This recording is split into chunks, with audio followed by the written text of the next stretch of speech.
Today we're going to observe Western civilization turning against its own builders. We're going to look at some of the forgotten episodes of martyrdom in the modern period. So join me for stories of tragedy and heroism today on the Catholic Church, Builder of Civilization.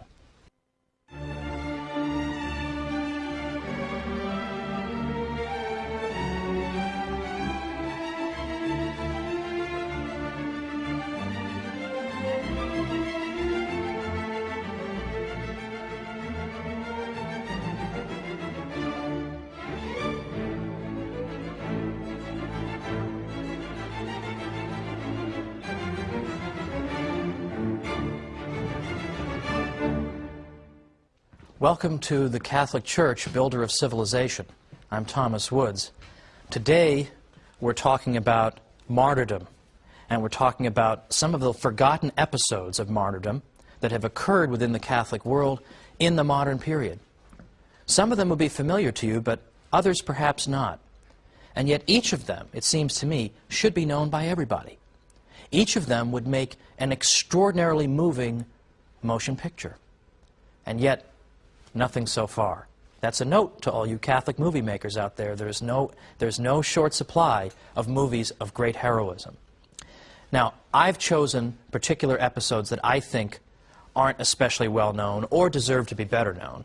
There are a great many others, and at the end of this episode I'm going to give you some reading suggestions. Because if you're like me, you just can't tell what you should be reading. You don't have 12 books by your bed or anything. You could always use a couple more. Well, I'm going to give you a couple at the end. But for right now, I want to go back to the 16th century and tell you briefly a story you may already know, but remind you of a figure you may have forgotten. And I want to talk about King Henry VIII. King Henry VIII of England would have been the last person people would have expected to persecute Catholics. After all, he wrote a book in defense of the Seven Sacraments in 1521 against Martin Luther. He had no sympathy for Martin Luther whatsoever. Now, I'm not going to go through the story of his annulment and his various marriages, because then we'd be here for a whole other series. But for now, we'll simply say that King Henry VIII wanted to annul his marriage, marry another woman, and the Pope did not approve it. But he did it anyway. And in fact, he took the church in England and broke it away from the church around the world, and declared that from now on, in the mid-1530s, that he, the King of England, would be the head of the Catholic Church in England. So the universality of the church around the world was threatened by, in effect, this self-imposed act of schism. So what happened after that? Well, of course, there were people who objected to this. What right do you have to do this? Is the annulment of your marriage valid? Is your power to claim that you are the head of the Catholic Church, is that something that has any roots in church history? Can we abide this?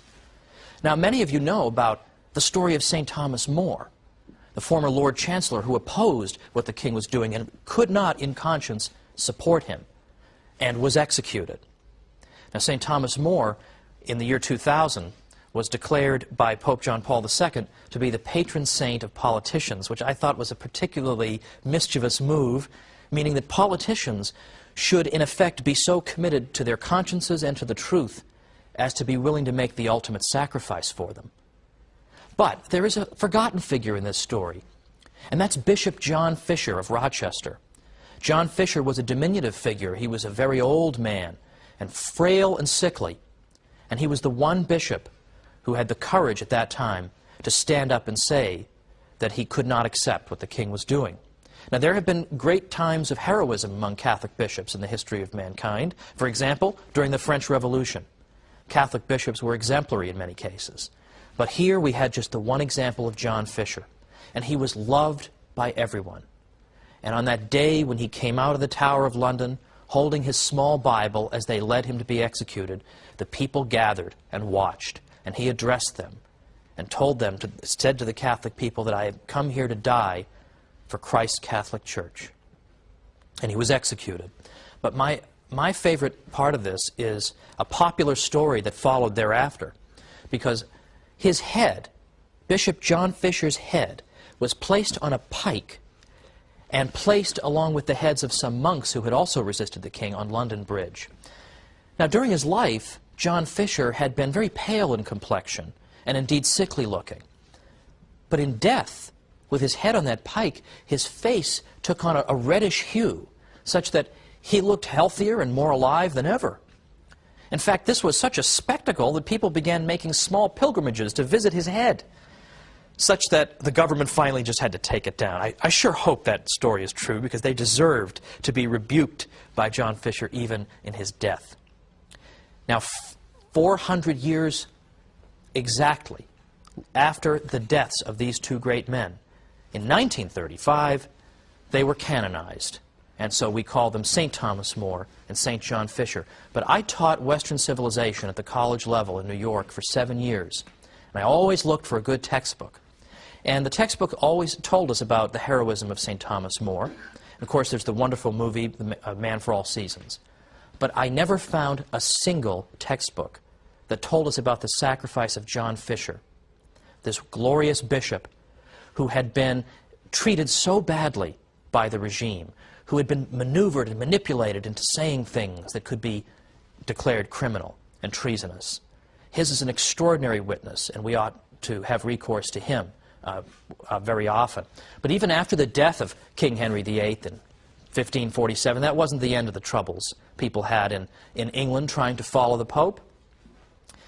A couple years later, around 5,000 Catholics in England perished when the new king, Edward VI, took away their beloved Latin Mass. That was the great Western Rising that nobody's ever heard about. But coming closer to the present, I want to call to our minds the French Revolution. Because episodes in the French Revolution regarding the Church are so vivid and so astonishing, you almost can't believe these things happened. In fact, most people don't even know about these events. But they are so astonishing and so almost subhumanly cruel that we can say almost with confidence that surely there was a diabolical aspect to them. The French Revolution began in 1789, and within a year, and indeed 2 years, the Church found that her property was nationalized, which is a nice way of saying ripped away from her by the government. Priests were required to take oaths of loyalty to the new government. Not all did so, understandably. Monasteries were suppressed. And by the way, they were suppressed on the grounds of religious freedom. So in the name of religious freedom, you cannot be free to be a monk. So you go figure that out. Well, this type of thing went on early on. This is the so-called moderate phase of the revolution. But as time went on, the revolution grew more and more explicitly anti-Catholic. In fact, by 1793, things had grown almost hysterically worse. 1793 to 1794, it's there that we see what became known as the Reign of Terror. And here, if you were a Catholic and were outspoken about it in some way, you could be in trouble just for that. You could be called a fanatic because you were found praying the rosary, or because you had sheltered a priest who had refused to take that oath of loyalty. There were terrible crimes carried out against ordinary Catholics, young men, sick and healthy, women and men together, children, all subject to the same terrible crimes. For example, the drownings at Nantes. Thousands of Catholics perished in the drownings at Nantes, which consisted of taking people in boats out into the River Loire, and then the tormentors in the boats would jump to other boats, and before doing so, they would open up holes in the initial boat so that the boat would sink and the people on it would drown. The man who carried this out, Jean-Baptiste Carrier, said, "Never have I had so much amusement as in seeing the last grimaces of priests as they die." Beyond the drownings at Nantes, we have the shootings at Angers. We have the martyrs who are called the Martyrs of Avrillé, 100 of whom were beatified by Pope John Paul II, and many favors have been won through their intercession. But there, the Martyrs of Avrillé were marched to some ditches that had been dug, and it was decided that the way to deal with these unruly Catholics was to line them up against the ditches and to shoot them all so that they would fall into the ditches and perish. Many female religious went to their deaths in this way, singing songs to the Lord as they did so, and forgiving their captors and tormentors. In the midst of all this, there was also the de-Christianization campaign. De-Christianization campaign in France. Now, what did that consist of? During the fanaticism of de-Christianization, a new calendar was introduced. Because, of course, if we want to de-Christianize the country, we certainly can't have a calendar dated from the life of Christ. So instead, we're going to date our calendar from the year we killed our king. That'll be the year 1. And the week became 10 days long, not 7. So it became impossible for the Catholic people, after a time, to know what day was Sunday. Well, thankfully, most people never adopted this silly calendar. But that was an example of the hostility toward the Catholic people. But beyond just that, bizarre ceremonies were carried out. Statues of saints were guillotined. The names of streets that had the word saint in them had the word saint removed. Churches were vandalized everywhere and property destroyed as an attempt to try to wipe out the Christian inheritance. In fact, even worship itself was discontinued in all but the remotest areas of the country. Here was de-Christianization. In fact, even the priests who had taken the oath of loyalty to the regime were now told that was not enough. If you want to show that you are loyal to revolutionary France, you must abjure your ordination altogether. Many of them refused to do that. Thousands of them fled the country. 10,000 priests went to England alone. England, an anti-Catholic country at that time, welcomed them. And in fact, as some historians have said, like Michael Davies, in fact, what the result of that was that English people got to see Catholic priests for themselves. They no longer heard about Catholic priests just in caricature. They met these men for themselves and saw how heroic they were and what they were able to do. And it astonished them how great these men were. And this experience they had meeting all these Catholic priests went a long way in the 19th century toward lifting the restrictions against Catholicism in that country. But this is not even the worst of what happened to Catholics. A war of extermination was waged in the Vendée region of France, and this episode has been almost entirely forgotten. It was not forgotten by Pope John Paul II, who visited the Vendée region, spoke about the Vendée region in a French visit in 1996. And when we come back, we're going to talk about those men and women, what the Pope had to say, and more examples of heroism when we come back to the Catholic Church, builder of civilization. So I'll see you in a minute.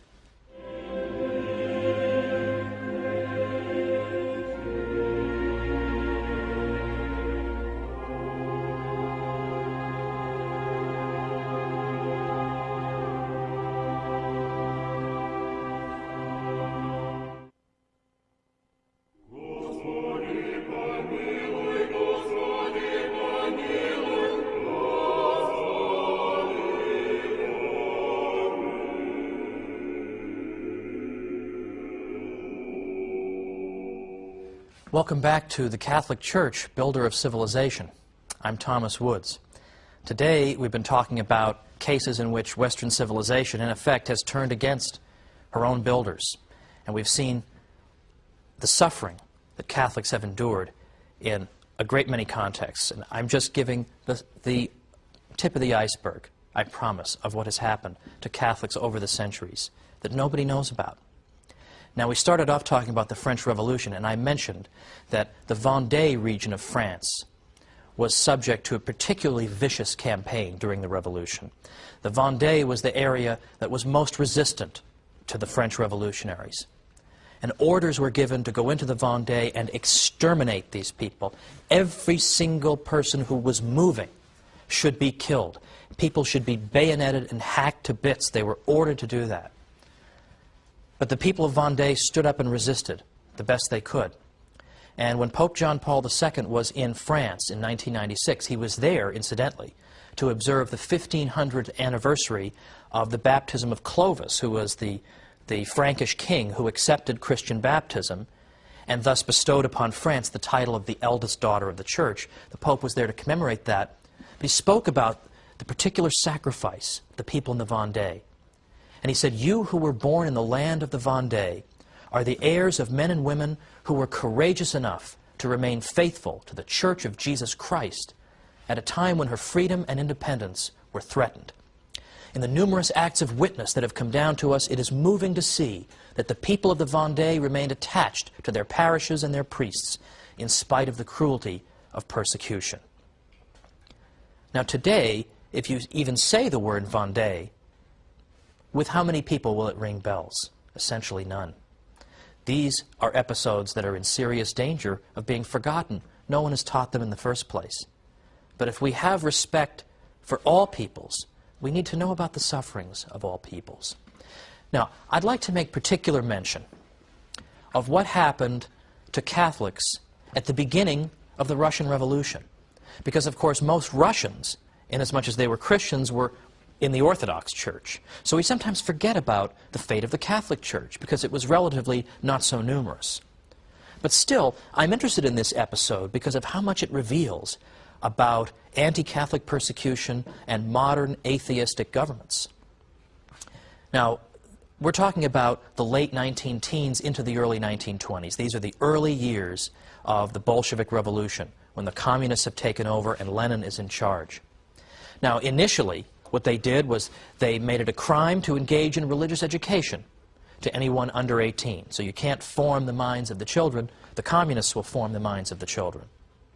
They also made it illegal to do a variety of things. They made it very difficult, if not impossible, for the church to own property.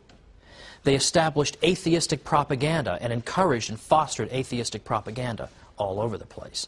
In fact, in some cases, churches were replaced with public restrooms as a way of showing, well, the greatest possible disdain to the Christian faith of the people. I have a friend who, round about the early 1980s, perhaps the late 1970s, was being taken on a guided tour of Russia. And the tour guide was giving the usual propaganda. Look at the religious freedom we encourage in Russia. Look at all of our churches. And my friend impertinently asked, oh, how many of them were built since 1917? Total silence, of course. He was never invited back, needless to say. That's an unaskable question. But early on, early 1920s, you start to see a campaign against the Catholic churches in which the regime is claiming we need to take the valuables out of these churches, anything that might be made out of precious metals, because Russia, in large part thanks to the stupidity of its government, was suffering from a devastating famine. And the claim was, we need to melt these sacred vessels down to sell them to make money to provide for famine relief. Well, clearly, this was an attempt to break the Catholic churches, to show who was in charge. They didn't actually need that money for famine relief, because the United States and other places were sending famine relief money to Russia. And we now know, now that the Soviet archives have been opened up, that the government was taking that food aid money and using it to buy machine guns from Germany. They didn't need the money for this purpose. And in fact, Pope Benedict XV, who was Pope from 1914 to 1922, even made an offer to the Russian government. He said, the Vatican will give you an amount of money equivalent to the value of those vessels if you just leave them alone. He never got an answer to that offer, which is all you need to know. And so, in effect, stormtroopers marched into churches and began vandalizing them. Most churches were vandalized. The only ones who weren't were ones where it was determined that there was nothing sufficiently of value there. Now, beyond this, we have cases of priests being executed or imprisoned just for doing normal priestly functions, providing religious education, or trying to prevent the stormtroopers from taking their vessels. One priest, for example, got down on his knees and begged his congregation to block and protect the tabernacle. He was tried and convicted of falling demonstratively on his knees. Did you know that was a crime? That's apparently a crime. And that reminds us that in these revolutionary regimes, there is no respect for law whatsoever. Law is what the judge says it is. In fact, in Russia, historian Richard Pipes says Russia was the first country on earth to ever outlaw law. That if you wanted to be a judge in Russia, all you needed to do was be literate. You didn't have to have any legal training, because we don't need legal training. We don't need previous precedent and previous law. All we need is somebody with a good communist revolutionary conscience who knows how to mete out communist justice in one case after another. In fact, one government official said to the Russian leader Lenin, our commissariat of justice really should be renamed the Commissariat of Social Extermination, shouldn't it? And Lenin said, yes, it should, but we can't say that. So that's how they come up with crimes like falling demonstratively on your knees. A revolutionary judge simply makes this stuff up as he goes along. So the first show trials in Russia were not under Stalin, when Stalin would take potential political rivals or fellow communists and put them on trial and accuse them of treachery and force them to engage in ridiculous and obviously absurd confessions. Those are sometimes thought of as the first show trials, where the job was to humiliate the accused before executing him. The first show trials were actually under Lenin, when priests were put on trial for having defended their property or having carried out the simplest and most benign of priestly functions. The job was to humiliate and break these people. And yet again, this is forgotten. This is beyond forgotten. What about Spain in the 20th century during the Spanish Civil War, 1936 to 1939? What happened there? In terms of Catholics, we have some of the most grotesque atrocities carried out by people. For example, one historian tells us, in Spain, which of course is one of Europe's most staunchly Catholic countries, large numbers of Catholics were just butchered solely for being Catholic. Unlike the martyrdoms in most parts of the world, whole sectors of the religious community were liquidated.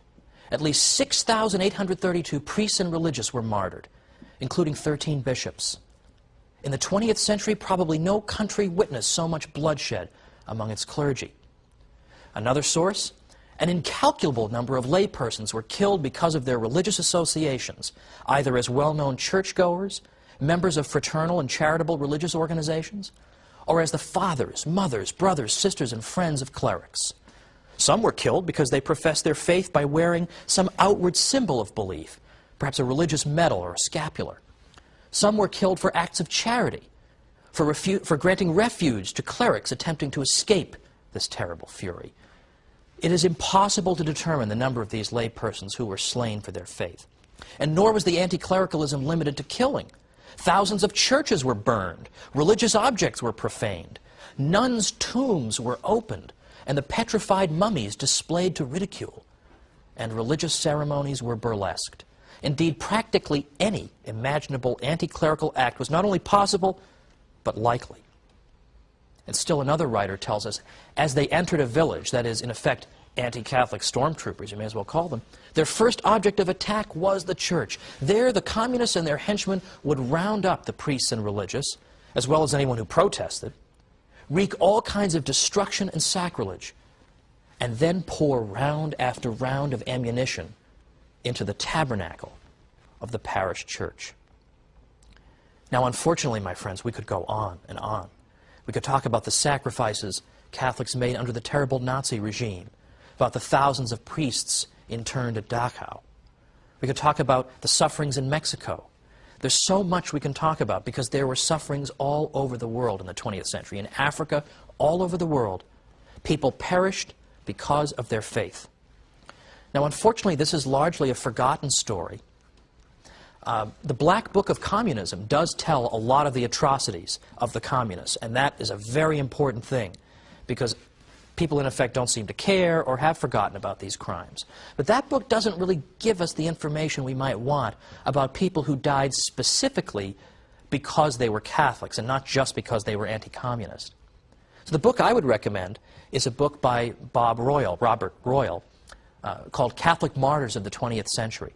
Catholic Martyrs of the 20th Century. And he gives a history of what happened in the 20th century around the world. And he says that in terms of people we can clearly identify as having specifically died for the faith, it's in the hundreds of thousands. We can't forget those people. And these are people who gave the same witness as those people in the early centuries who helped their own persecutors. These are people who, when they died, they forgave these people and they blessed them. That's why Tertullian said that the blood of the martyrs is the seed of Christians, because people are so moved by their testimony. Pope John Paul II quoted the words of Christ, "Blessed are you when they insult you and persecute you and utter all kinds of evil against you falsely on my account. Rejoice and be glad, for your reward is great in heaven." And the Pope said, how well these words of Christ fit the countless witnesses to the faith in the last century, insulted and persecuted, but never broken by the power of evil. Where hatred seemed to corrupt the whole of life, leaving no escape from its logic, they proved that love is stronger than death. Within terrible systems of oppression which disfigured man, in places of pain, amid the hardest of privations, through senseless marches, exposed to cold and hunger, tortured, suffering in so many ways, they loudly proclaimed their loyalty to Christ crucified and risen. Countless numbers refused to yield to the cult of the false gods of the 20th century and were sacrificed by communism, Nazism, by the idolatry of state or race. Many others fell in the course of ethnic or tribal wars because they had rejected a way of thinking foreign to the gospel of Christ. Some went to their death because, like the Good Shepherd, they decided to remain with their people despite intimidation. On every continent and throughout the entire 20th century, there have been those who preferred to die rather than betray the mission which was theirs. And they did so in the spirit of Christ. But their stories have been forgotten. We need to remember them because these stories can inspire, and they in fact can move people to conversion. Well, next time, we're going to wrap up our series and look at what the Church has done for the West and how we can tell more people about it. So join me next time. Thanks.